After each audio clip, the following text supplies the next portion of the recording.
Good morning, welcome back to my channel. আমি কৃত্তিকা। এখন তো বর্ধমানে আছি, আমার বাড়িতে।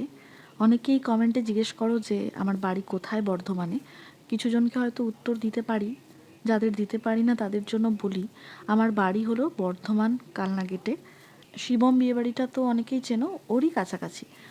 আর আমার শ্বশুরবাড়ি হলো নারীর মোড়, বেলবাগান। নারীর মোড় দিয়ে ঢুকে বেলবাগানে আমার শ্বশুরবাড়ি। মানে দুটো বাড়ি কাছাকাছি।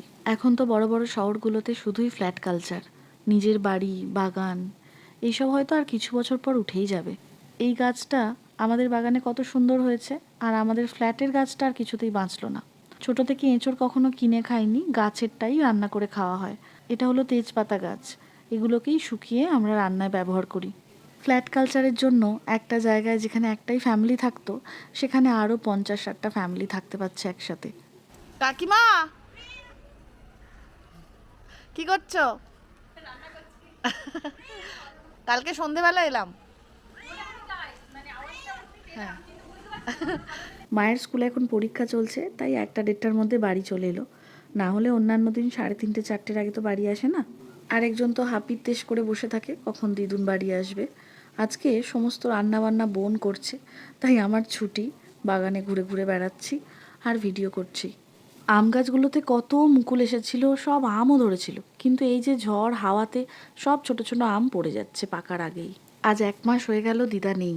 মানুষ চলে যায়, তাকে ছাড়াই সব চলতে থাকে। আমরা তো আবার পুরনো রুটিনে ফিরে গেছি, খাচ্ছি, ঘুরছি, গল্প করছি। শুধু দিদা আর নেই। আর দিদার এই অভাবটা বেশি করে বুঝতে পারে দাদু। সকাল থেকে রাত অবধি খাওয়ানো, স্নান করানো, জামা কাপড় পরানো, ইনসুলিন দেওয়া, সব কিছু ছিল দাদুর দায়িত্ব।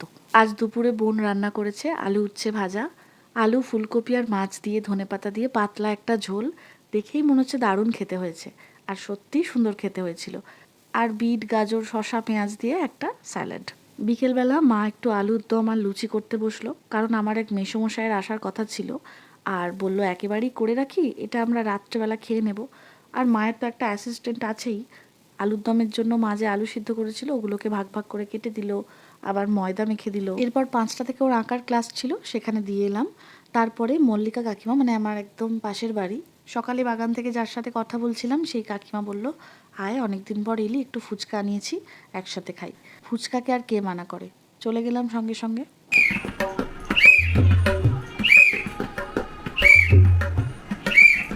দাদু আজ বহুদিন পরে আবার তবলা নিয়ে বসলো।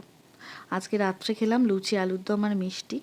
তারপরে মায়ের দেওয়া পয়লা বৈশাখের নতুন নাইটিটা পরে একবার দেখে নিলাম কেমন লাগছে।